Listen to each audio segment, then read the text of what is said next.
Welcome, ladies and gentlemen, boys and girls, children of all ages, to the latest episode of the DADS, not always on wrestling, here on the Jeff Meacham Network.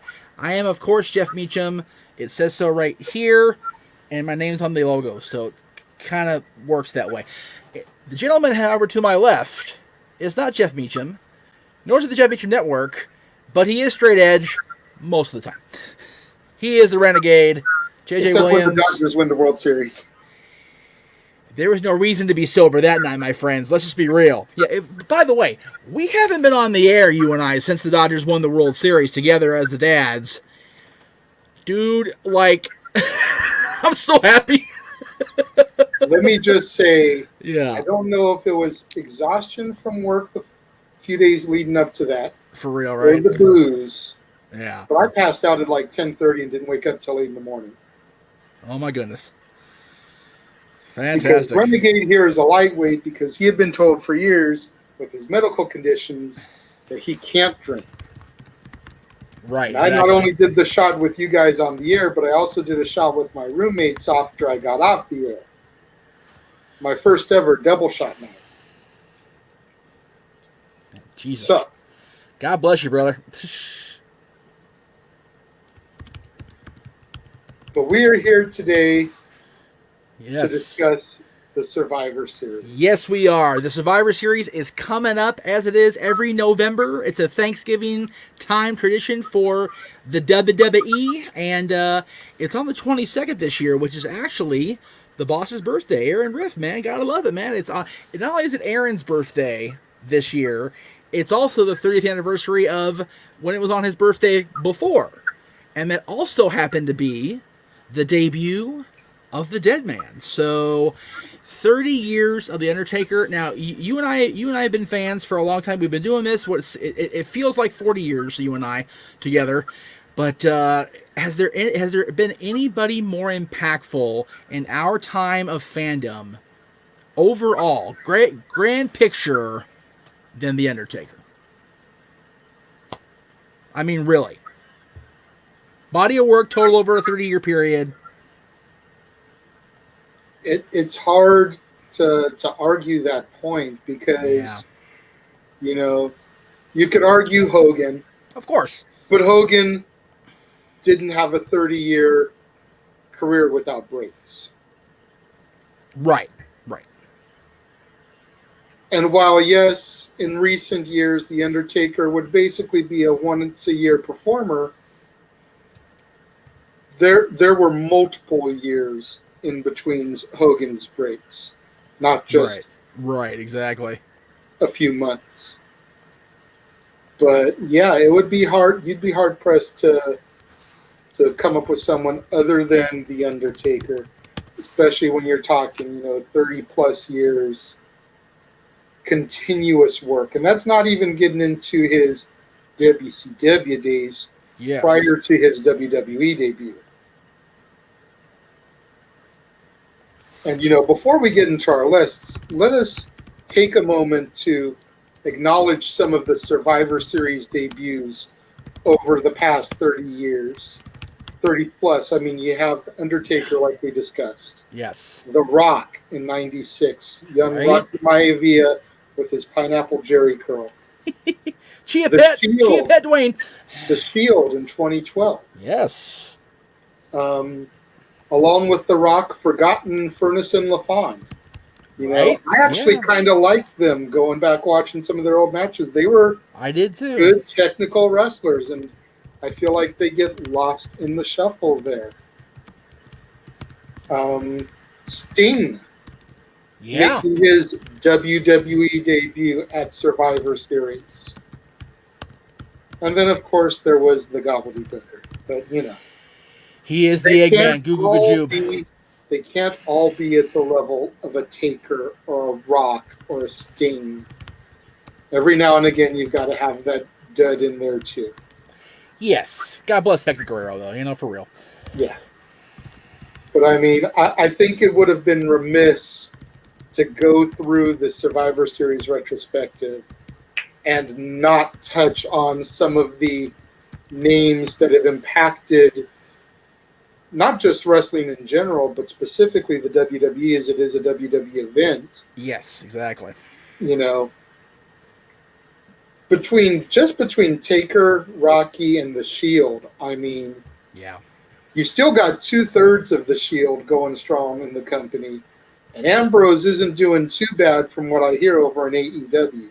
Oh no, Mr. Moxley is whooping that ass right now. So, matter of fact, this is going up the first show in November. Yes. Yes. So tomorrow is Full Gear. John Moxley defending the championship. So there you go. He's defending the title on pay-per-view. So God bless him. There you go. Gotta love it. But I digress. So okay, we're going to do a little something different this time.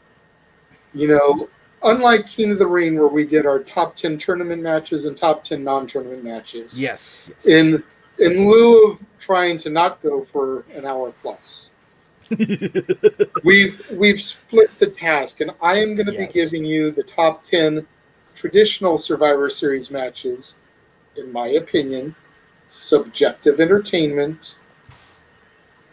And the man over here, the West Coast professor, Jeff motherfucking Meacham. There we go. There it is. To give you, in his perspective, the top 10 non-traditional Survivor Series matches. That's right, baby. Being as how it's a wrestling topic, I get to lead off, and Jeff will be our cleanup guy to bring it home. As I do.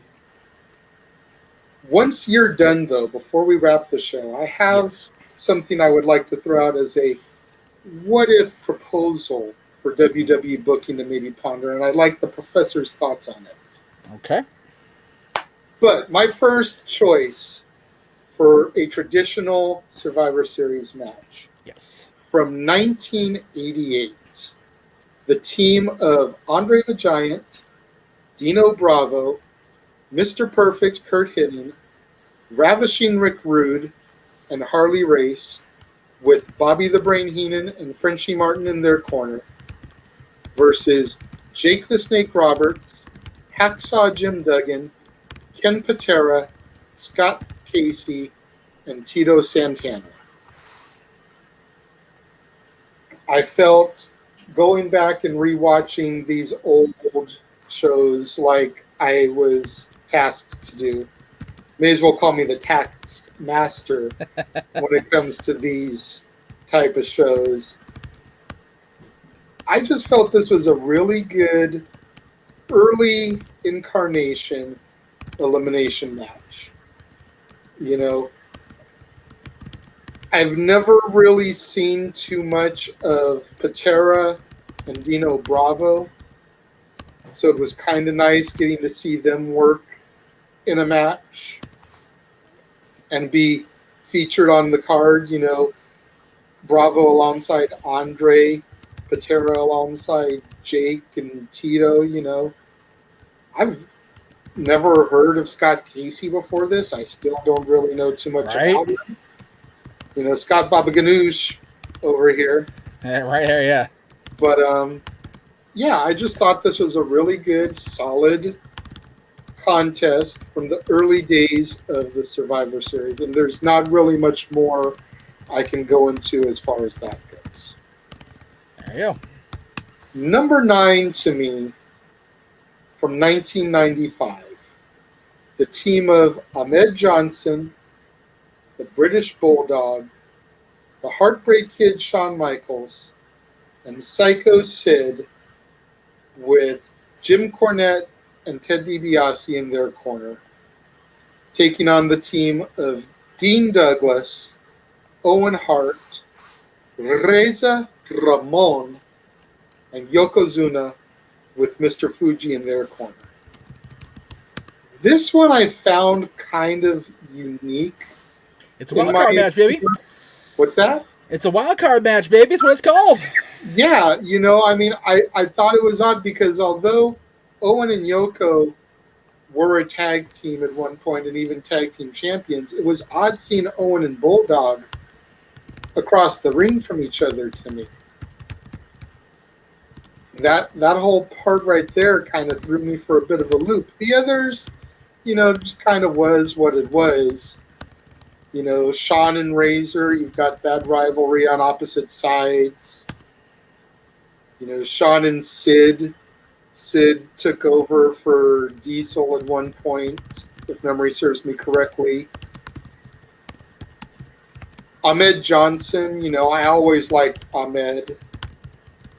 And Dean Douglas in a featured role on a WWE pay-per-view, I thought was a nice touch. You know, Dean Douglas, the franchise, I can't even call him Dean Douglas. The franchise Shane Douglas got royally fucked in the ass when it came to his WWE run. To see him featured in a spot on a major pay-per-view like that kind of warmed my heart. Number 8 on my list is going to be the most recent entry from a Survivor Series pay-per-view. Yes, sir. From 2016, Team Raw consisting of Braun Strowman, Chris Jericho, Kevin Owens, Roman Reigns, and Seth Rollins versus Team SmackDown, the team of AJ Styles, Bray Wyatt, Dean Ambrose, Randy Orton, and Shane McMahon with James Ellsworth in their corner. Let me just say, as a man who went to Pro Wrestling Guerrilla from 05 to 07 on a religious basis, seeing Kevin Steen and AJ Styles walk in the Survivor Series with the WWE Championships, the World and Universal titles over their shoulders, made me all kinds of happy. Not IC in US. Oh, no. Not Tag or Cruise. No. The World and Universal. They were the two top guys going into that show. Hell yes. That just warmed my heart so much. James Ellsworth, I still don't get. Yeah. Like, I've seen him on the indie circuit. I got to meet him briefly when I went with Mikey to go see Billy Gunn, Mark Henry, prime time before the tragedy that was Shad this year. Oh, man, yeah. Oof. He's a nice enough guy. Don't get me wrong, but I don't get what the selling point was of James Ellsworth.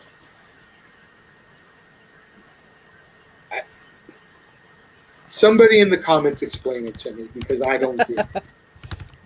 But to see Braun Strowman opposite of Bray Wyatt, having come in as a member of the Wyatt family, seeing Ambrose on an opposite side of his Shield brethren, when it was Seth that stabbed the Shield in the back, then returning mid-match for a Shield reunion to attack and eliminate AJ Styles. To see Randy as a member of the Wyatt family. Right. All of these things were just complete mindfuckery to me. And had I been watching at the time and seen the storylines going in, maybe it would have made more sense to me. But just on the outside looking in, complete mindfuckery. But it was a solid, almost hour-long Survivor Series match. And kudos to the guys for not having a bunch of downbeats in the match. Like, they went consistent for almost an hour. Yep. And anybody that can do that and not lose crowd interest gets some serious points in my book. Speaking of serious points in my book, we're just going to talk about a situation that could have been all kinds of clusterfucky, but somehow managed to be absolutely entertaining. Yes. Also from 1988, the teams of the Powers of Pain, the Rockers, the British Bulldogs, the Hart Foundation, and the Young Stallions versus the teams of Demolition, the Brainbusters, the Bolsheviks, the Fabulous Rougeaus, and the Conquistadors. And no, we're not talking about Edge and Christian or Aaron Aguilera and Christopher Daniels. We're talking the original Conquistadors. Uno and dos. If there was ever an opportunity for shit to get fucked up in a major way, 10 on 10 instead of 5 on 5. That's bananas. And the ultimate mind fuck when you think about the history of Shawn and Bret. Right? To see the Rockers and the Hart Foundation on the same team. Yeah. Along with the Bulldogs, who had tremendous history with the Hart Foundation. Those 6 men alone on the same team makes this match worth watching, in my opinion. For real. Then on the other side of things, Demolition, Arn and Tully. Yeah. Like, can we just put those 10 men in a team together?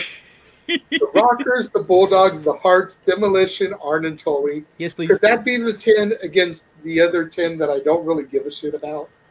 Although, to be fair to that, the other 10, this is the match that turned Demolition and the Powers of Pain, which is pretty significant when you think about it. Oh, yeah, don't get me wrong. I'm not taking anything away from the other 10 men, the other 5 teams. Right. But if we could have put those 5 teams together... Yeah. I'm just saying. Tag team gauntlet, please. Yeah, right? Let me catch my breath for a moment there, because, like I said, that could have been seriously clusterfucky. Jesus, yeah, seriously. Tasty beverage. There you go. Right on. I love it. Number 6 on my list, from 2009. It's, Team Kofi, consisting of Christian, Mark Henry, MVP, R-Truth, and Kofi Kingston, versus Team Orton, consisting of TM Punk, Cody Rhodes, Ted DiBiase Jr., William Regal, and Randy Orton. Just look at those lineups right there, okay? I mean, for starters, you've got the Legacy. Yep. Orton, DiBiase, and Rhodes. Sir. Versus arguably the greatest King of the Ring match that year, Punk and Regal. Right. And that's all just one team. Then, on the other side, you've got one of these things. It just doesn't belong here. Right, yeah, seriously. It just doesn't belong here. Yeah, seriously. No disrespect to Christian. Love Captain Charisma. But yeah, I mean, there's definitely something. Maybe he could have gotten his tan a little bit darker. Damn. Renegade, that's profiling it wrong. I'm sorry. I really, Lord, I apologize for that right there, and be with the pygmies down there in New Guinea. Amen. But for all intents and purposes, an all-black team minus Christian. Right. Versus Legacy, Punk, and Regal. Right. Just great athletes on both ends. Yes. It was just a terrific match. Number 5 on my list is the oldest from the original Survivor Series pay-per-view. Yes. You have to forgive your graphics guy in advance for 2 of the matches here. So this one's one. It's okay. You know, I had a hard time finding images for some of these, and so you had to play doctor with what you had. But it's the teams of Brutus the Barber Beefcake, Jake the Snake Roberts, Hacksaw Jim Duggan, Ricky the Dragon Steamboat, and the Macho Man. Oh yeah, with Miss Elizabeth versus Danny Davis. Yes, the referee, Danny Davis, Harley Race, Hercules, the Honky Tonk Man, and Outlaw Ron Bass with Bobby Heenan, and the Mouth of the South, Jimmy Hart. I was just thoroughly entertained by this match, and I didn't know what to expect really from Davis, Hercules, and Ron Bass. I had never really seen too much from them on old videotapes. But I got to admit, for a referee, Danny Davis kind of impressed me. And, he had a couple of years there at Survivor Series. I got to give the dastardly one his due. Absolutely. And then, never been a huge Beefcake fan. Yeah. In my opinion, he's always been riding the coattails, whether they be red, yellow, black, white, black, red. He's Never always black, been red. Never black, red. By the time Hogan went black, red, he was part of the One Warrior Nation, which made even less sense than everything else. But I digress. He was always riding coattails. Yeah. But Jake, Hacksaw, Ricky, Randy, how can you deny that team right there? I mean, just think about this team. Think about this team for a second. 1987, okay? Mm-hmm. Savage and Steamboat in 87. Hello. Yep. You got that. Goal of the show at Mania 3. Yeah, down the line, Savage and Snake. Holy crap. Savage and Duggan over the Crown. Savage and Beefcake on opposite sides at SummerSlam. It's just crazy how... And then if you really want to go back, Jake the Snake and Steamboat early on. Mm-hmm. Freaking Snake DDTing Ricky into the freaking concrete and busting him open. Like, there's a lot of baggage on that team. And yet they still worked. They did. Of course they did. Number 4. Gonna hear a name that I'm sure when we get to the individual matches on Jeff's end, you're gonna hear this name a lot. From 1993, the Hart family, Bret, Owen, Keith, and Bruce, versus Shawn Michaels and his Knights. Jeff Gaylord as the Black Knight, Greg the Hammer Valentine as the Blue Knight, and Barry Horowitz as the Red Knight. Yeah. Man, just getting to see Bruce and Keith wrestle in a WWE ring, right, makes this match worth watching. Then when you factor in the fact that it spiraled the Bret and Owen rivalry for the next year plus. Yeah. That truly didn't end until the new foundation reunited. 3 and a half from here, years later. Just great wrestling. And then let's not take anything away from the Knights. Right. Just thrown in there as fillers. And to be fair to the Knights, to be Lawler and his Knights. I was gonna say they were in a really sticky situation there. So they and Sean especially having to step up as the captain. Those 4 guys could have just went. We're gonna fold and bail. They went out there and did their thing. So Good on them, man. Definitely, it was a solid elimination match. Yes, sir. Number 3 is a match that I feel gets slept on. Right? Big time. Yes. In fact, watching the entire 2000 Survivor Series, I feel that whole show gets slept on. With the exception of the Austin thing. Right. But even still, that pay-per-view gets slept on. But even still, even the main event gets no press anymore. Like, you don't hear about that show ever anymore. Ever. Yeah. And it's a damn good show. Anyway. From 2000, the team of, I will call them DX 2000. Right. the One Billy Gunn, China, K-Quick, and Road Dogg versus the Radicals. Wait, Perry Saturn. Yeah, sorry, Chris. Hang on a second. There we go. Perry Saturn, Dean Malenko, Latino Heat, Eddie Guerrero, the Rabid Wolverine, Chris Benoit, and Terry Runnels accompanying them to ringside. Terry and her Reynolds are with him. Anyway. Holy crap. Like, this match right here made me sit and seriously do some thinking. And it doesn't have to do with the question I'm going to pose to you at the end, so I'm going to throw this one here now. We all talk about the invasion and how it failed because of the lack of talent. True that. If the Radicals had been healthy during the invasion, would it have made a difference? Malenko was a joke by then, doing the James Bond gimmick. Right. Saturn was talking to a mob.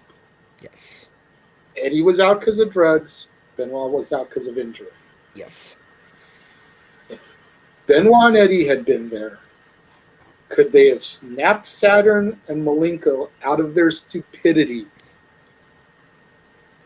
to have four formidable former ECW and WCW talent added to that roster to the point where maybe they wouldn't have needed Angle and Austin? Hindsight booking. I don't call it the four numbers anymore because 2020's batshit, so I don't use that word anymore. Hindsight booking. Armchair quarterbacking, if you will. If Chris is not hurt, that's golden. For real. Like, if Chris doesn't break his neck in June, or slowly progresses up until June, has been breaking for a while by then, let's be real. But, yeah. Just think of the match that him and Austin had in Edmonton. God damn, for real, right? Yeah, if Chris is healthy and Eddie's straight, dude, like, even the fact that WCW literally drove them away. Like, they didn't want any part of WCW. But yet they've been in the WWF for over a year. What have they done? Any of them? Nothing. Benoit. They've been held down by the man. They've been so held down that Vince screwed Benoit out of the championship in Canada. There's a catalyst to join the invasion. Hello. Right? Sometimes that match I feel gets slept on. Yeah. And I do agree that whole show gets slept on, and you will see that show pop up at least once or twice on my list. So, and your honorable mentions as well. So, yes, number 2 on my list was this close to being my number 1, but I felt like the stakes of number 1, my number 1 had to edge it out. Yeah. From 2006, D-Generation X, the Hardy Boys, and CM Punk versus Team Rated RKO, Mike Knox, Johnny Nitro, and Gregory Helms, with Kelly and Molina at ringside. I do apologize for the graphic. The one you sent me was too big, and I couldn't crop it out properly. This is the best one I could find. So, yeah, it happens. But yeah, just look at this. Think about the star power and future star power just on the DX team. I was gonna say the DX team is pretty stacked, which is why they freaking swept.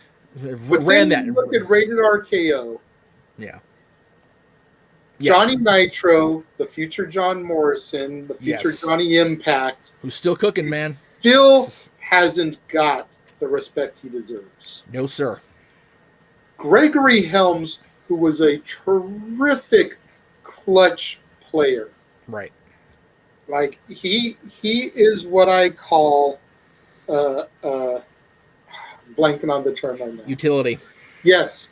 A utility, an accessory player. Yes. You can put Gregory Helms, Hurricane, whatever, Sugar Shane Helms in any situation, and the motherfucker will rise to the top. Except on Twitter. Mike Knox. I'm not going to say anything bad about Mike Knox. No, I feel that he didn't get the chance he deserved Right. to excel as a big man. Yes. Because you've got too many monsters already in the company. Right. So if that's my number 2, there can only be one number 1 for me. There can only be one to win them all.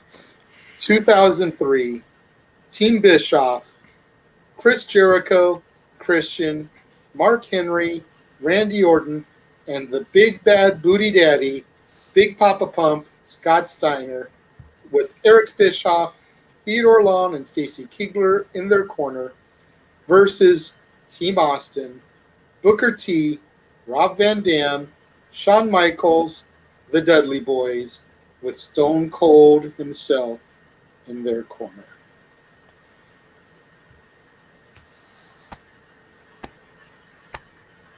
Everything was on the line for Austin in this one. He had already had his OMR and retired from wrestling at Mania.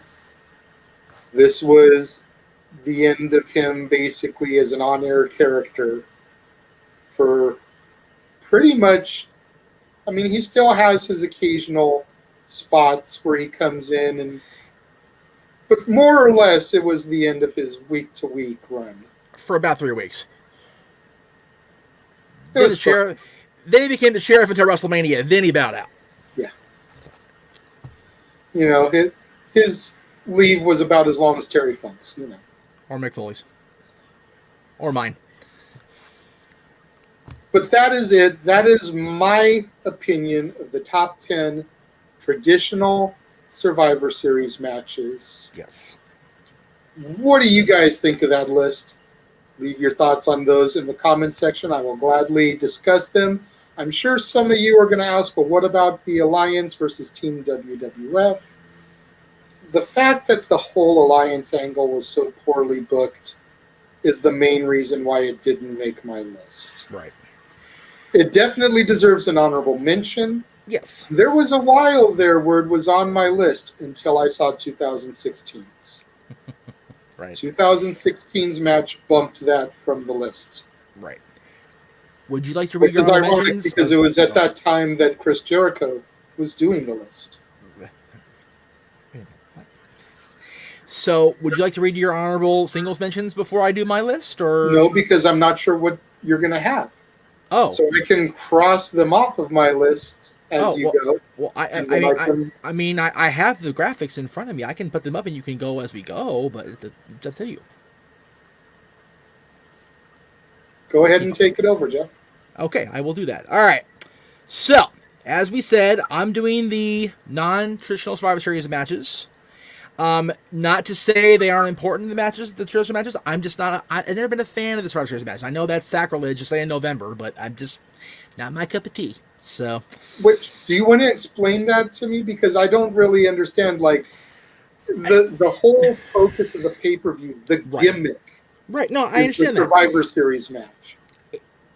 If you want my if you want my honest opinion, and this is going to sound really hokey, 33 years later, I think it's unnecessary. The whole thing, like, Vince only did the Survivor Series, pardon my French, but it is my network, to fuck Starrcade in the ass. That's exactly why he did it. And I have a problem with that, for one thing. Survivor Series is one of those where, okay, you haven't done shit in 6 months, but here, you get a match. Like, pay-per-views are supposed to be the time where the guys that have been busting their ass for 3 weeks, 4 weeks, however long it's been between shows, to get that spotlight rub. Like, you mentioned earlier, Scott Casey. Who the fuck is Scott Casey? Like I never heard of him before. Haven't seen him since. Why is he on pay-per-view? Why is this happening? Like, it's stuff like that. It seems like it's just a filler show. Another example I always give. In a perfect world of Jeff Meacham booking, which God forbid Jeff Meacham ever books anything again, run for your damn lives. Yeah. The Royal Rumble winner faces the champion at Mania. The King of the Ring faces the champion at SummerSlam. What is the function of Survivor Series? Nothing. It serves no purpose. Well, I like what they were doing with it in 16 and 17, where they were having Raw versus SmackDown, which they're doing to see still. Who's the superior brand. Right, and I get that. The recent years I haven't minded because they've had the brand extension be back in effect and they've had the battle of the brands. I'm okay with that. I just don't see the need for the Survivor Series elimination matches. Have the WWE Champion versus Universal Champion. Have the IC versus the US. Have tag versus tag. Have, Women's Champion versus Women's Champion. Whatever the case may be. I just don't see the need to put 5, 10, 20 people in the ring and just muddle shit up. Just not my cup of tea. Never has been. This is going to sound even weirder now. The only Survivor Series elimination match I solidly got behind was 2001. Because in my, to be fair, recently concussed, still addled brain, WCW should have won. Just to mindfuck everybody and see what would have happened. So, other than that, and 2003's, yes, I will definitely concede that was emotional. Steve's promo about how it started out in Dallas and how it ended in Dallas. Dude, you don't find me crying very often to Steve Austin stuff. That I do. Well, then, I already know where your answer is going to be to my question, so I'll just go ahead and throw it out here and save it instead of saving it for the end. Okay. What if? Okay. I already know you don't like them, so you're probably not going to be in favor of this. But what if we got surprised. back to more traditional Survivor Series matches? Okay. And let's say that on every Survivor Series, there were 4 to 5 of them, instead of it being more singles and only 1 or 2 traditional. Right. Okay. So we have 4 or 5 Survivor Series matches. Right. The survivors of those matches, much like in the past, I believe it was 1990, where they had the Ultimate Survivor. Yes, sir. Instead of doing it another traditional elimination style, we lower the Elimination Chamber. I like that. And put the survivors of the matches randomly into the chamber for the Ultimate Survivor. We can even give them, a la Money in the Bank, a title shot at any point in the next year. I feel it gets rid of the Elimination Chamber pay-per-view, which has become too gimmicky, gives it a purpose, and brings some honor back to those traditional Survivor Series matches. Because now you're fighting to survive. And if there should be an instance where more than 6 survive, then you draw like a lottery. You draw like the Royal Rumble, or you draw straws to see who's going to get into the chamber match. Or if it's a small enough number, just throw 2 or 3 of them in there in the ring and start the show, and there you go. Whatever the case may be. We're going to get to Disney next month, or actually in 2 weeks. Yeah. In the infamous words of the great villain from one of our favorites, both you and I love the way your foul little mind works. I like it. I like it a lot. Now, let me say this. If they're going to go back to traditional Survivor Series matches being more prevalent, if you're going to put people in the ring together, have them be in a program going in. That's all I ask. Like, booking for booking. Like I said, you tell me one single program Scott Casey had prior to the Survivor Series, and I will eat my hat right now. Okay. So, if DX is having a thing with Rated RKO, that works. Punk was involved with Morrison. Perfect.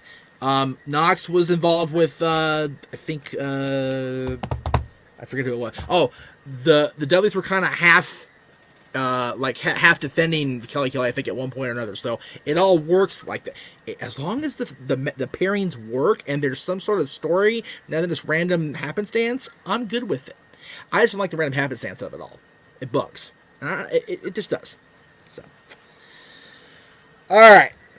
Number 10 is going to make everybody want to shut the show off right now and piss everybody off, and I really don't care because it's Jeff Meacham Network, so I don't give a shit. I know I shouldn't like this match. It's one of the darkest points in WWE history. And it screwed up what happened. But the story of the match is freaking brilliant. And tells a great story that was 18 months in the making. Shawn Michaels challenging Bret Hart in Montreal, 1997. Now, you can see by the looks on their faces who's going to win, who's going to lose. I'll tell you that right now. Yes, we all know what happens. Spoiler alert. Okay? But two guys that shouldn't be able to brawl like that, two guys that are technical masters and just went hold for hold, toe to toe 18 months earlier, damn near brawled all over the city of Montreal before the bell even rang. Bret Hart knocked out Pat Patterson. That's just golden for me. And it's just because I love Pat. That's funnier than hell. But just the story of the match. Forget Hebner and Vince and whatever. Up until the point that Hebner gets bumped by Shawn coming off the top rope and Shawn puts on the sharpshooter. Everything before that, like, if you're not Jerry Briscoe, Vince McMahon, Triple H, or Shawn Michaels, you don't know what's going to happen. And that's the whole point of wrestling, is it not? It's a great story. Just a terrible ending. It's a horrible, horrible thing that happened to Bret, and I'm not underscoring that. But the match itself is damn good. Number 9. Our boy John, and getting in trouble. I'll tell you what. Randy Orton defending the WWE Championship against leader of Nexus, Wade Barrett. John must ensure that Wade becomes champion or he is fired. As we all know, John is fired for about 40 seconds because Randy retains the title. However, the next night, Randy also retains the title just for a minute until something very awesome happens. A cash-in, I dare say. But, which was the greatest thing. Dude, I'm dare I say, he came to play. He did indeed. I could do without A-Ride being there, but seeing Mike happy was really nice. Anyway, the match of Survivor Series is actually pretty good. It was a good story because, you know, you've got the consummate good guy, the consummate babyface, just torn within himself of what to do here. Because you don't want to screw Randy, but you don't want to lose your job. Yeah. It's a great story. And, you know, Barrett's always good between the ropes. Randy is still good between the ropes to this damn day. He's a champion right now, as I say this, you know, with Miz having a briefcase in his hand again, by the way. So let's throw it out there 10 years later. Scary stuff for Randy. But this is a great Survivor Series championship match, and just a great story because you don't know what John's going to do. It's just awesome. I love it. Speaking of John and the WWE Championship, number 8 is from the year prior, where John defended against both members of DX. And the match starts with Shawn Michaels super kicking Triple H. Awesome. And the announcer's going, did that just happen? Yeah. Because everyone assumes DX is going to work together to try to get Cena beaten. Yep. So for the first move of the match to be sweet chin music onto Hunter and have him fall outside the ring, John's expression says it all. Yeah. Oh shit, he's here for this title. Yeah. It's like, okay, it's not DX Shawn. Shawn's here to play. Here we go. It's this on. Is 96, 97 Shawn. Right, yeah. It's like, are we Is Hebner the referee? Right, yeah. Who's the referee? And where are we? Yeah. Jesus. Yeah. But just, and of course, Big Match John overcomes the odds, as he do. But it was a great story. It started off with the what the hell and just went on from there, man. It's great storytelling. Again, another thing I have with the Survivor Series matches, there's not a whole lot of story to them, really. up until later years where you had the Randy Orton being the sole survivor 600 times, or Dolph Ziggler surviving in 2014 because of Sting. Stuff like that I can get into, but the overall formatting, not a whole lot of story, just a whole lot of just bing bang boom. So it's like meh. And you want to talk about storytelling in a WWE Championship match at Survivor Series? The Undertaker versus the Angle family.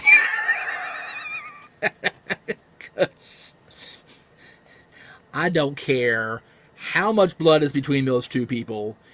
You look at Eric Angle's face. He got that boom face. He don't look like Kurt. Like, Undertaker knew right away. And the fact the announcers didn't make me go, announcers are dumb. I get they're paid to be dumb, but damn. But, yeah, classic bait and switch. Beautifully done.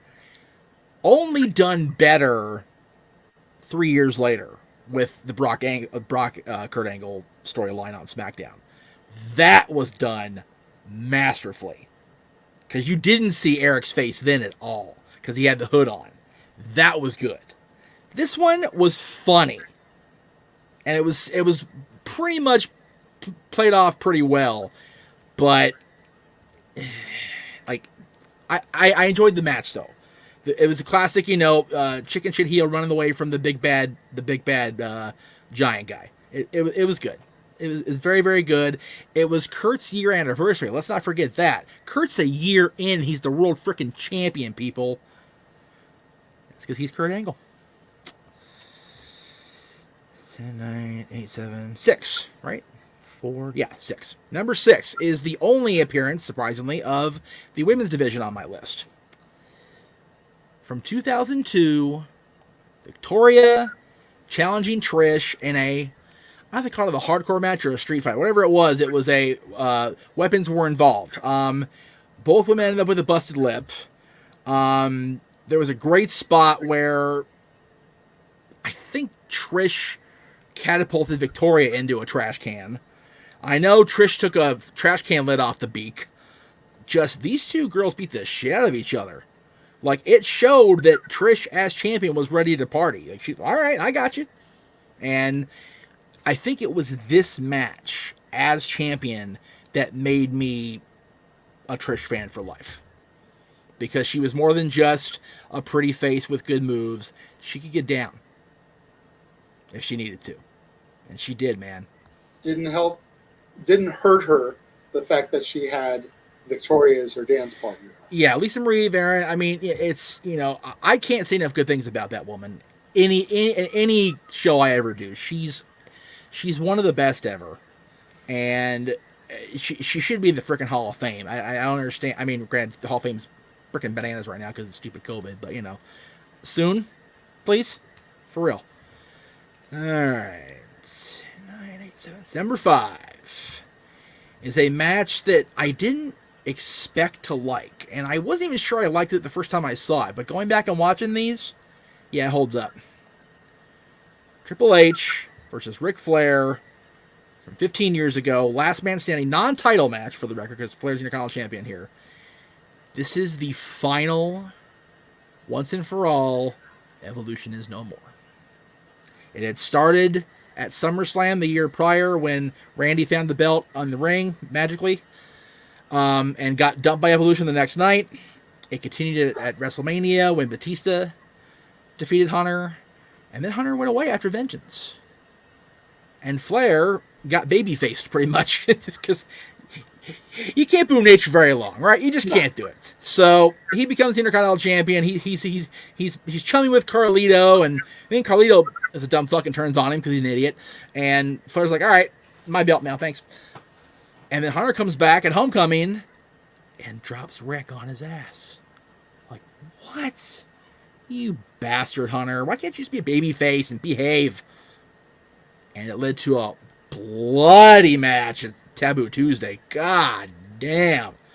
Like, you thought Flair and Orton bled the year before. Oh, no. Man, nasty. But this one here was more psychological because you had to beat your guy down so bad that they weren't getting up. And Hunter much like Shawn said he was going to do 3 years later, took old Yeller out behind the barn and put the bullet in his head and put him down. And at the end of the match, he reaches down and pulls that imaginary trigger over Flair. It's like powerful, powerful. Continuing in the Hunter vein, number 4. It was the first time we ever saw it. And Triple H didn't walk out of there with the full capacity to use his throat. The Elimination Chamber. Triple H defending the world title against Rob Van Dam, Shawn Michaels, Chris Jericho, Booker T, and Kane. We actually just recently watched this on Rewind, Greg and I. It was his birthday request, because that's one of his favorite matches in November. And since we watched it in November, we did it then. And I forgot how awesome this match is, and how great the intro by Bischoff is. You know, it's his creation, so it's just great storytelling again. Again, the gimmick matches, especially like cages and chambers, you really have to, when they first debut, you really have to make an impact, or they're a fart in church. This match delivered, and most chamber matches since have. Most. First ladder match in the WWE, Shawn Michaels. I know. First Hell in a Cell match in the WWE, Shawn Michaels. First chamber match in the WWE, Shawn Michaels. Yeah. Why do these big match stipulations keep getting over? First Iron Man match, 60-minute Iron Man match. On TV, anyway. Shawn Michaels. Right. Yep. And who walked out of the chamber with the title? The man with the short hair and the poop tights. That's right, Shawn Michaels. Those horrendous brown tights that weren't even completed. Dude. I would have gone back and just come out with my jeans and my white beater at SummerSlam. Like, seriously, you're gonna do me dirty like that? Seriously, I am winning the title for the first time in how many years? And y'all gonna do me like that? You know it's bad when Chris Jericho, who worships Shawn Michaels, is like, yeah, no, Shawn, no, stop, no. Numero 3. You're gonna hear the one guy's name throughout the rest of my list. Throwing it out there now. As you said, as you prophesized, Good Williams. But it's a match that we would revisit 5 years later also. But it happened here first. 1992, Shawn Michaels challenging the Hitman. Ironically, the same referee. Throwing it out there. Just throwing it out there. Yeah. But this is the one where Shawn had just defeated Davey for the Intercontinental title.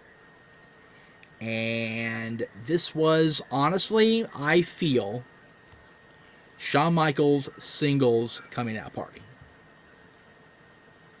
He came damn close to winning the title. Yeah. Like, he made a believer out of me. I'll tell you what.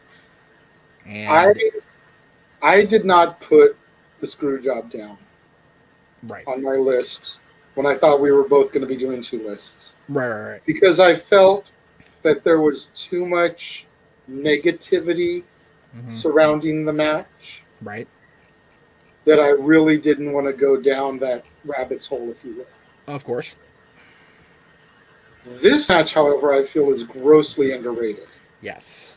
Very much like my 2000 Survivor Series elimination match. Like, right. When it comes down to the annals of Shawn versus Bret, yeah, most people Iron Man match through screw job. Mm-hmm. They forget the Rockers and the Hart Foundation. Yeah. And the fact that the Rockers won the straps, but it didn't count because the ropes broke. Yeah. They forget about this encounter.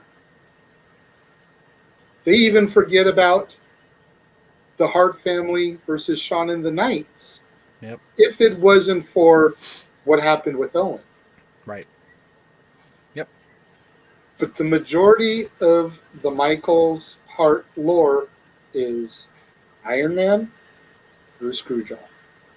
Because it got so vicious in those 18 months. Like, it got nasty. With the epilogue being the hug on Raw back in 2010.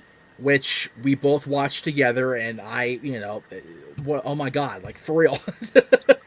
But I made sure I had this match definitely because I feel Absolutely. It's grossly underrated. I would definitely tend to agree, for sure. Absolutely. Number 2 also features the Hitman.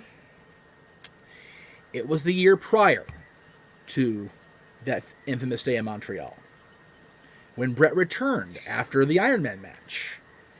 And he stepped into the ring with the man he deemed was the best in the WWF at the time, that old Ornery Rattlesnake himself, Stone Cold Steve Austin. In the Garden, baby. There we go. There it is, man. The Garden. It's... You know... I have more than one. One of my many regrets as a fan thus far has not been in the Garden yet.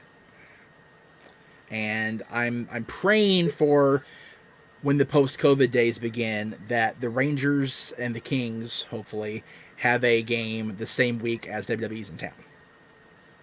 Because that'd be the dream, brother. Just go see to the Garden. Kings play in those hallowed halls. Yep. Followed by Raw or SmackDown or even a pay-per-view. Fucking a house show, for real. Seriously, just step into there to see the McMahon family do their thing. Like, that would just be awesome. This match is one of those where, on a pay-per-view that had some standout moments, good and bad, this match is damn near perfect. Like, Aaron, I'm on your channel, Aaron, so I'm not going to ask you forgiveness. I dare say this is better than the WrestleMania match. I have to go back and watch them both again, honestly. But the fact is, Bret was off for a long time. And Steve was really hitting his stride here. Granted, when they went into Chicago, they made freaking magic. But I think this initial outing in the Garden really, really does not get enough love compared to the WrestleMania match. I agree that it's probably not getting the love it deserves in comparison. Mm-hmm. I don't know if it's better than, only because of the double turn. Right. Yeah. And to pull off a double turn like that, as we touched on earlier, right. One is so rare. Yes. And two has to be done right, and they did it so beautifully. They did. Like I said, their match at WrestleMania is arguably the best WrestleMania match that either of them ever had. Let me just say that. I really like this match, and I really feel it needs to get more of a rub. So maybe I'll take a look, and maybe I'll find that I'm incorrect in my assessment. But as I sit here now, it's that good for me. Maybe when we get to the WrestleMania matches and you get closer to Mania 13, you can pause that DVD, watch this match, and then go back to Mania 13, follow it up with that match. That way you're watching them both back to back to kind of compare and contrast. Isn't he cute saying pause the DVD when we have the network? Isn't he cute? Anyway. You know what I mean. And I get what you're talking about as far as stepping into the Garden and the hallowed halls thing. The closest I've ever come to doing anything like that was the Frisco fiasco. Right, at the Cow Palace. Being able to step into the Cow Palace and instantaneous goosebumps. Oh yeah, the goosebumps. Walking down those stairwells. Yeah. Looking in the center of where the ring would have been where Eddie defeated Brock. Yeah. So I can imagine the goosebumps that would hit me walking into the Garden with all the history, not just wrestling history, that is featured within those halls. Oh, yeah. Well, it's funny, like on the Last Ride documentary, Undertaker was talking about walking into the same stadium arena that Ali boxed in and Elvis performed in. He goes back the last time he was at the Garden. His match with Kane is a picture underneath Elvis. Like when Taker has a mark out moment, I'm just saying. So, but yeah, All right, 1 number hour one. in. Drum roll, please. Once again, we are in Hitman land. I dare say it's his opponent's greatest match. Just throwing it out there now. Because I don't think the big man ever looked any better, even in defeat, as Diesel lost the championship to Bret at the 1995 Survivor Series. Now, for those of you that are going to jump up my ass, Diesel's in a number one. Yeah, he is. Yeah. This match was another year and a half in the making. Because they danced at King of the Ring 94, and the Anvil done fucked it up. They went back in the 95 Rumble. Everybody done fucked it up. Half the roster was in that match. This match had to happen. No disqualification. Diesel, who had been champion for 1 week shy of a year, as we've been into this pay-per-view, who had been lambasted and just raked across the coals for no drawing and poor matches if it wasn't Shawn or his buddies, and had the match of his friggin' life. And only lost because that little glimmer of humanity left in Diesel felt sorry for Bret for a split second. And the minute he realized that had happened, Big Daddy Cool done come back and powerbombed that ass. And walked out saying, I'm back. And he didn't really fully cross that line until he dropped Shawn on his ass a few months later. So he was very much a tweener. People were still cheering for him. But up until he walked out on that episode of Nitro and got in E's face, my favorite Diesel was 1995 Survivor Series to Departure.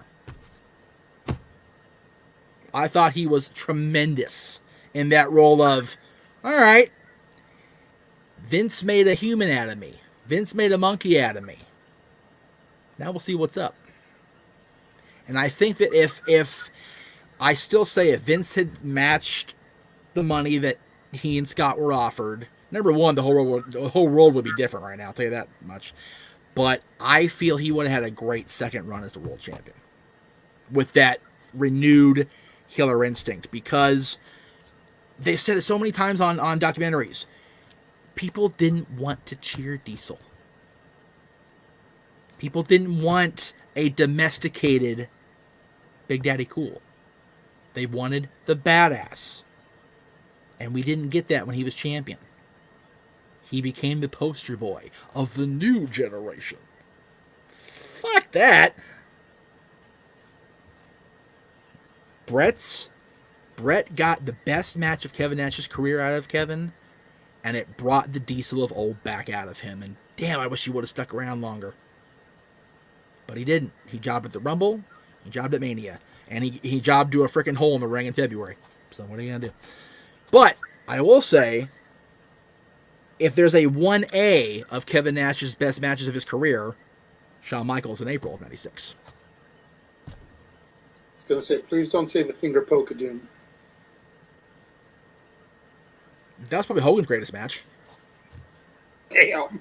Best work rate he ever had. Anyway, Honorable mentions. yes, let me just go ahead and get them queued up here. All right, where'd I go? There we go. Okay, we're gonna go in chronological order. Yes. How you had them. So here we go. Yes.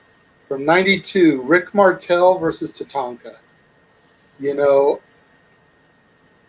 I think what attracted me to this match, number one, is the fact that I had never really seen too much out of either one of them.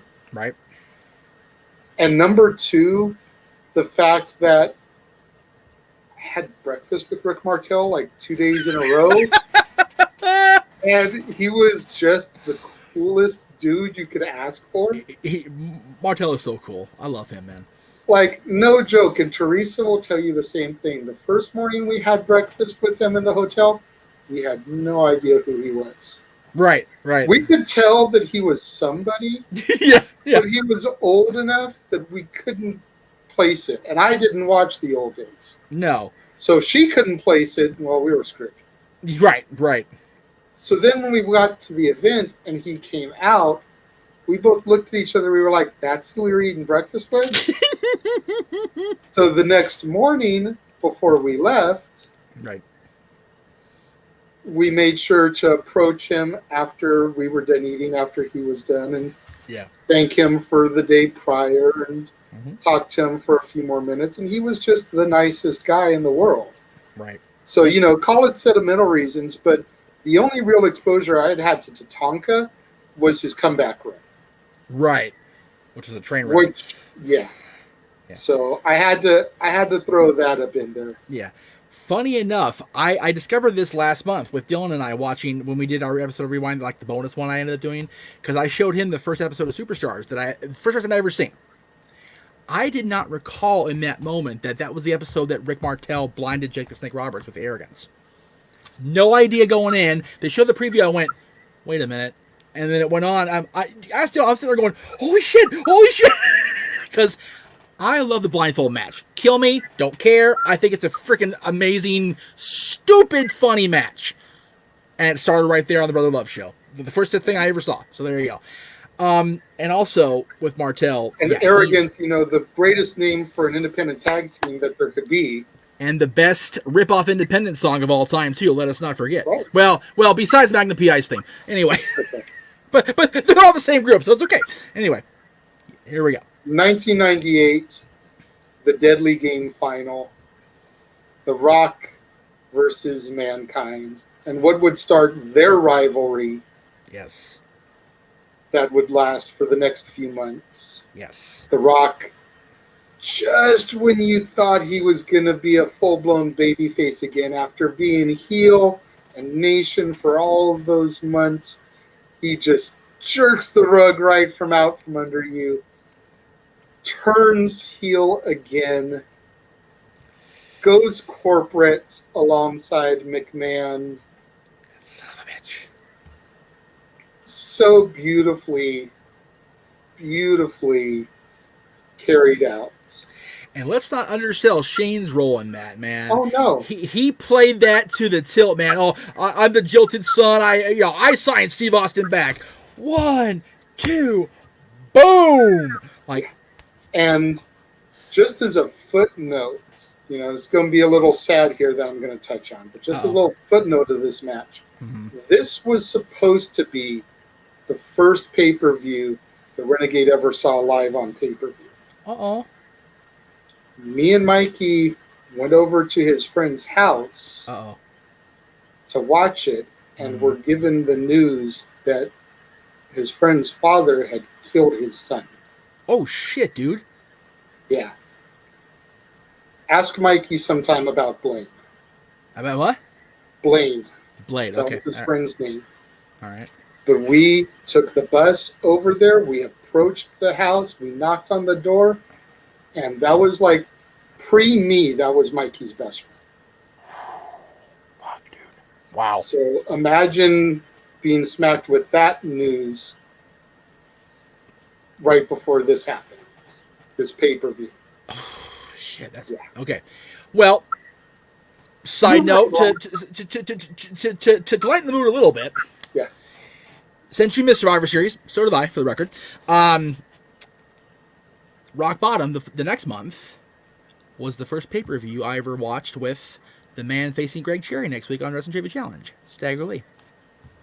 There you go. So, Stagger Lee and I go back, 22 years. Shenanigans. All right, on to 1999. And the debut of your Olympic gold medalist, your Olympic hero, Kurt Angle versus Sean Stasiak. And the first time Sean Stasiak wrestles as Sean Stasiak. Yeah. No longer and meets. Again, Another utility player, you know, he had been given such a raw deal as the meat character. Yeah, raw meat. He put on a hell of a match against Bret. Yes, he did. It's funny. Most of the screen caps I found of this match were of him having Kurt in the chin lock. And the chin lock, I'm like, well, that ain't gonna work. It's supposed to be a Kurt match, so I found that instead. I mean, the best thing he ever did was leave WWF to go to WCW. Hell yes. Because the team of him and Palumbo, alongside Jindrak and O'Hare, were two of the best teams in those late WCW years. Yep, seriously, man. The whole Natural Born Thrillers thing with Kevin Nash, like, if the Paparazzi Championship Series hadn't, like, taken it and ran with it, that whole Kevin Nash mentor thing was solid gold. I wish WCW had pulled the nose up, man. That would have been cool to explore further. Also from 1999, China versus Jericho for the Intercontinental Championship. China the champion going in. Yes. Alongside with Miss Kitty at ring with her. Kitty. You know, just coming off of Jericho's debut a couple months prior. Yep. And China, arguably the peak of her career. Yep.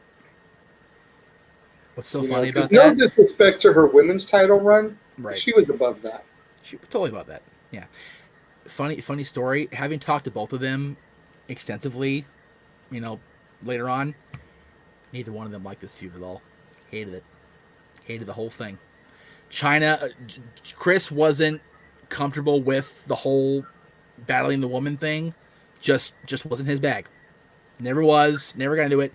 And Joni sensed it. And yeah, Joni's just so insensitive. She's just like, well, okay, I'll fuck you back then.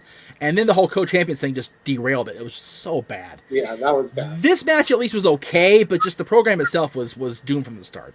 Yeah. So. From all 2000, right. Yes. The Rock and Rikishi. I did it for The Rock. I did it for the people. The worst ending there ever could have been to a phenomenal storyline. Yep. This side of the invasion. Yeah, I mean, there was so much potential here. So, and even having Quiche be the guy, fine. His reasoning, fine. Nah, he's Hunter's bitch. Just kidding. Quiche could have been a main event player for a minute. Yeah. Instead, they just no Hunter's program now. Sorry.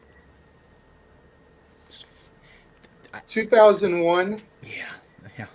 I'll leave it alone. I'm good. WCW Tag Team Champions, the Dudleys, versus WWF Tag Team Champions, the Hardys, in a steel cage title unification match. Outside of TLC matches, I think this was these two teams' best encounter. Watch this match closely. The teams walk in with the wrong belts. I noticed. The invasion in a nutshell for 200, Alex. When Jeff comes off the top of that cage. Oh, man. Instead of escaping the cage, you can only chalk it up to Jeff being Jeff, but holy crap, that crash and burn. Have you ever seen a table break more just aggressively than that ever? Like, I mean, that table disintegrated. Very much so. Whack! Like, he just, like, there was no, it was freaking splinters. There was no table. It was ugly, but it was beautiful. Speaking of the Hardys, though. Yes. In 2004, and I'm sure you noticed that there was a little side note on this one right out the gate that there was going to be an honorable mention. I couldn't justify putting a match that only lasted 1 minute 26 seconds in the top 10 list. Right. But that being said, and you can pull the graphic there, Trish versus Lita for the women's title in 2004. No jokes aside, I feel that these two women told as much of and as good of a story in that 1 minute 26 as Shawn and Bret did in the Iron Man match. Elaborate. This match was not going to be a long classic. Right. There was too much hatred and animosity going on walking into this match. Right. Lita just beat the piss out of Trish for that minute 26. This was never about the title. Nope. This was about revenge for Trish costing Lita the baby. And there was so much emotion, so much storytelling in those minute 26 seconds that I put it up there on a storytelling level with that Iron Man match.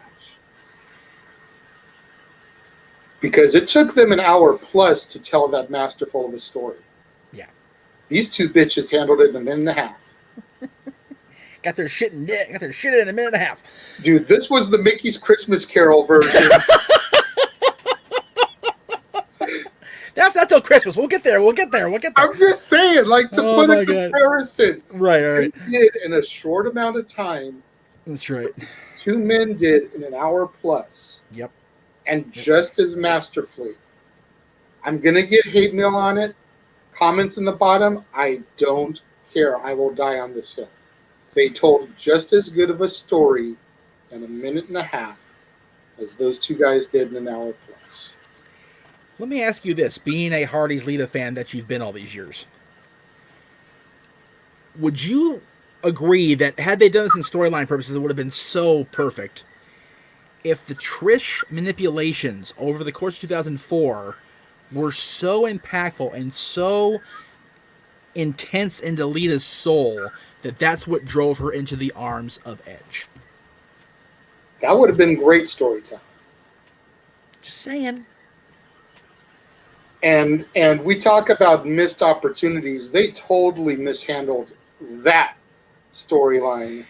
They did, but you know what? But, you know. I mean, just to do it real quick here. Honestly, when they re-signed Matt, it was just a matter of getting Matt and Adam in the ring, and they did that. But they botched the SummerSlam finish with the stopping of blood, which was stupid. They had a really good one, Unforgiven. Their match Unforgiven was good.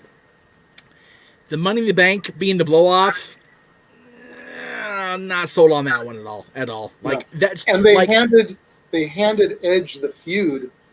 Totally didn't even give Matt his revenge. Yeah, Matt got nothing out of that except one steel cage victory. He got his job back. That's what he got. Right, which granted, that's good. In the first place, over. No, he should have been fired. But he should have been fired. But to the office's credit, he was kind of douchey about it afterwards. So it was kind of anyway. All right, on to 2005. Yes, Booker T versus Benoit, match 1 in the best of 7 series for the U.S. title. Yes, the two men took what they had done on WCW, brought it to the E, and did it just as beautifully. And it all started here. Absolutely. In the words of Forrest Gump, that's all I got to say about that. Right. Also 2005. Trish with Mickie James versus Melina with Johnny Nitro and Joey Mercury for the women's title. I think Melina's coming by her Perez's too. Look at that, Jiminy Christmas. Look at that. Jesus. Grief. Big boo. Anyway. Paparazzi? I was always Team Lita over Team Trish. Okay. But I feel like this was a damn good match on both ends. Yes. Trish showed why she deserved to be women's champion. And Melina damn near had it. Yeah, she did. On multiple occasions. When Melina was still just a manager, let's be clear. Yeah. Like, quote unquote, just a manager. She almost took her. Yeah. From Speaking 06.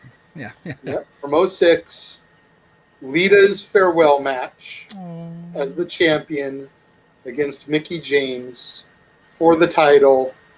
And let us not forget what followed the match.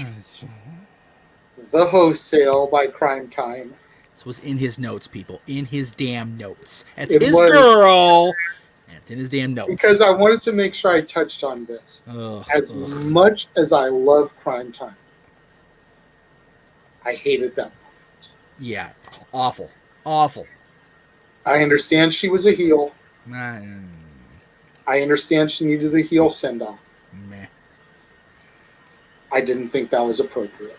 No. She should have been allowed to have her moment. She already lost the title. We knew she was going out on her back.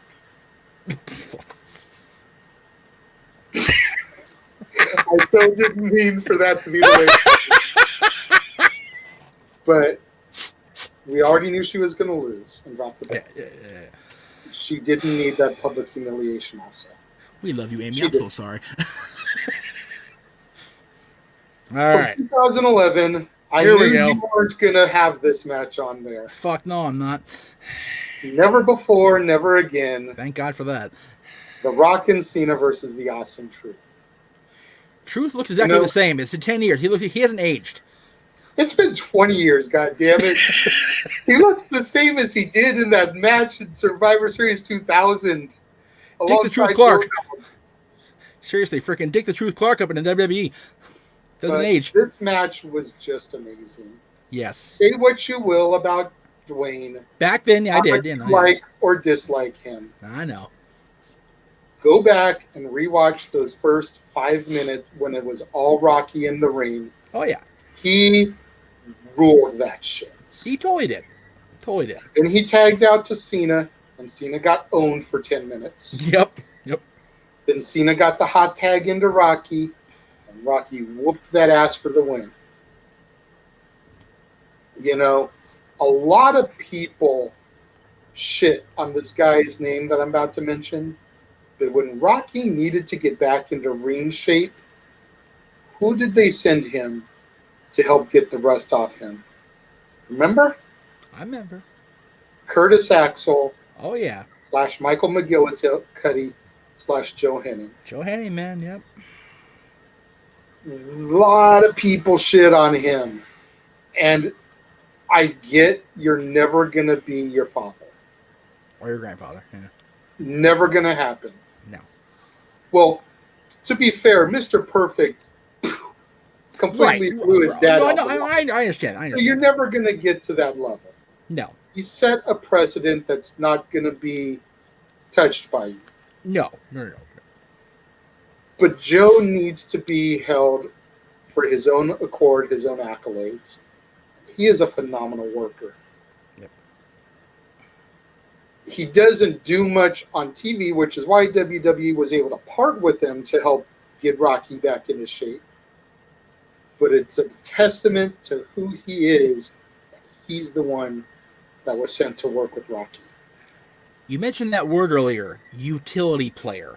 Is there anybody that was more utility in his WWE career prior to his release than Joe Henning? I mean, really. Really. He did everything I asked him to do, no matter how stupid he looked. Axelmania, brother? I mean, I'm a Hogan fan, but goddamn was that bad. Like, bad. Yeah. Like, ugh. Anyway. But one more. You can definitely owe a lot of Rocky's performance in that match and the subsequent match at Mania with Cena to Joe Henning.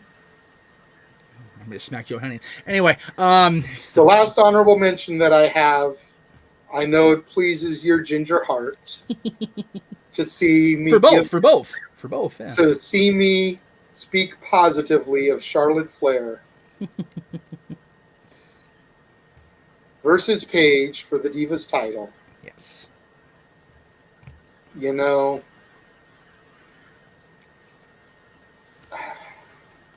I definitely side with what Paige said leading into this match. Absolutely. That the only reason Charlotte got and is where she is because of the Flair name. Okay. At least at this point in her career. Right, okay. Now, I'll give her and concede the fact that she's carved out quite the niche for herself since then. Okay. But in 2015, there was already a female Hart and a female Snuka that should have gotten a fourth of the push that Charlotte Flair was getting. I will concede that with Natty. They never fully pulled the trigger on either one of them. I will grant you Natty. I will not grant you Tamina. I can't. I'm sorry. Tamina, she's awful. I'm sorry. She's awful. To be fair, Superfly was never the greatest wrestler either. There's a whole other discussion about Superfly was and was not that we're not going to get into on this particular episode. But yeah, it's But honestly, Tamina, you know what? She tries. She freaking tries. Point being is there were two other legacy females. Right. That should have been given the world. Especially someone coming from the Hart lineage. Okay. I agree with that. And they didn't give it to her. They gave it to the Flair. No, I know. And I've always felt that was a crock of shit. I'm not going to disrespect Charlotte because I do feel that she has made a name for herself on her own now. She will still never climb to her dad's legacy. Oh, no way. But out of the current crop of superstars, next to Orton, she's probably the closest. Well, let me say, you've not seen a lot of the current, so let me just catch you up on where I'm at current wise. Greg and I have gone back and forth for years about Charlotte and Sasha and who's better. The fact of the matter is, I was mad at Sasha, just pissed at Sasha for walking out after WrestleMania because she was throwing a tantrum about losing the titles. Just throwing a bitch fit, and I was pissed off at her for doing it. The moment she came back a few months later and unfortunately dropped Natty on her ass, which I never like anyway, she has been the most consistent female performer in the company. Period. She has won championships. She has carried feuds. She has been at every show. She's done everything they've asked of her, everything above and beyond what they've asked of her. She has surpassed Charlotte Flair for me. Sasha Banks, right now, personal feelings and friendships aside, Sasha Banks is my favorite WWE female performer right now. And it's going to take a hell of a lot to knock her off the perch. And it may take the return to the throne of the Queen. Because she's still off, on booby rehab. So, whatever. But if she comes back, and as a Charlotte I know she can be, we'll reassess down the line. But for right now, Sasha's got my attention for sure, and I'm gonna have to admit that. This match you put on your list here, Paige and Charlotte, is unfortunately forgotten because Paige has been gone in ring-wise for most of the last couple years. So we forget that she was a challenger for the championship on a Big Four. It's a bummer. Outside of her AJ Lee saga, like we forget there was more to Paige than just AJ Lee, unfortunately. Yeah. But her and Charlotte had a hell of a match here. They really did. Like Charlotte, Charlotte was still getting her feet wet. She was still kind of getting her NXT training wheels off, and Paige was still not fully shedding the black and gold brand yet. But they both had a solid match here. So. This match very much harkened me back to early Trish championship matches. Yes, I agree with that. Yes. Where you knew that she was where they wanted to go. Right. She just wasn't quite there yet. And I think that's why I liked it so much, is it very much reminded me of the Trish-Lita dynamic. Exactly. Yep. So, those are the ones that are my honorable mentions. They're only honorable mentions because of the fact that Jeff wanted to do this split list so that he didn't have to come up with 10 Survivor Series traditional matches, since he doesn't like them anyway. Exactly. So, let's be real here on the air. Pull a Paul Heyman, never lie to the fans. Lie to other people, but never Never lie. lie to the fans. That's right. I am the Paul Heyman on my own network. You're damn right. So That's that's it. the only reason we did this way, is because he didn't want Yes. to do 10 elimination matches. So most of these matches probably would have made up my top 10 had we done it the way we did for King of the Ring. That's the only reason they're honorable mentions for me. Yes. I did have to scratch pretty much every Bret Hart match off of my honorable list because you covered it.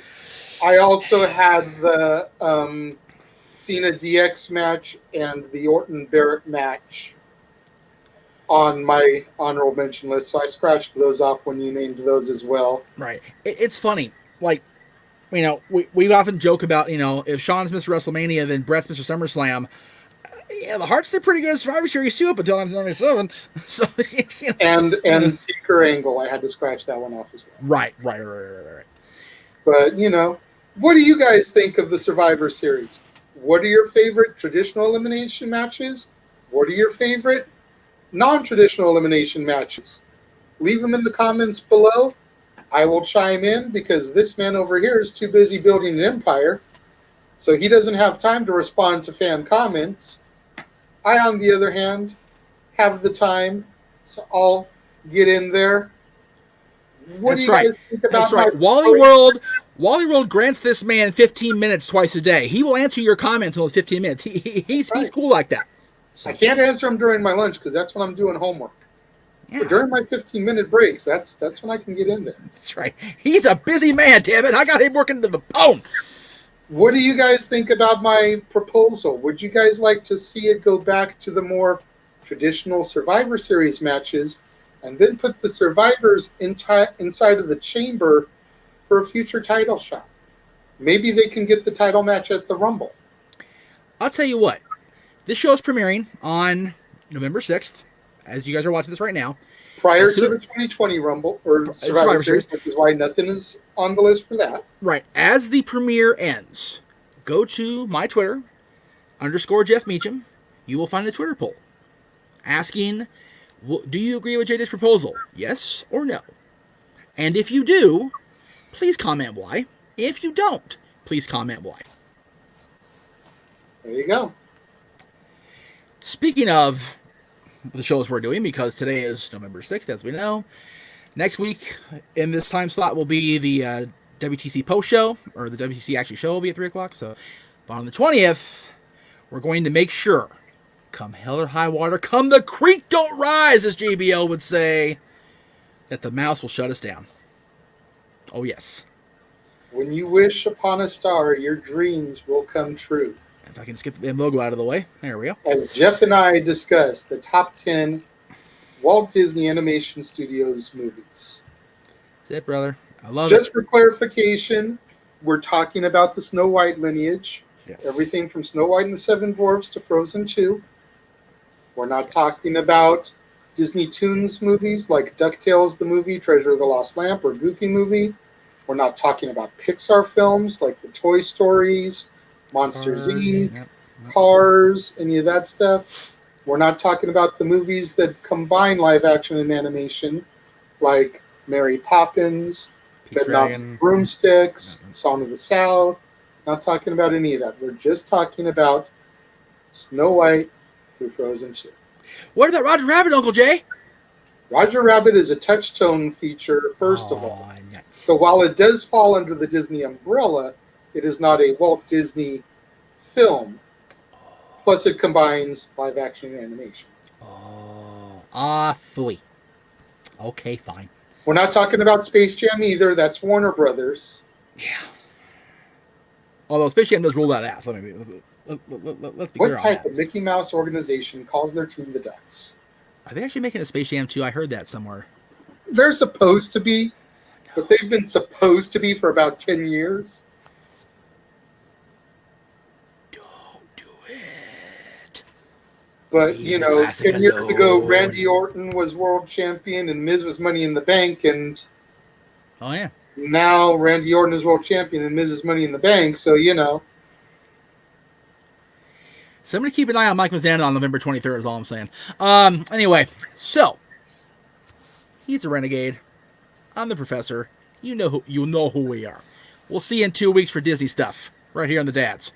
See ya.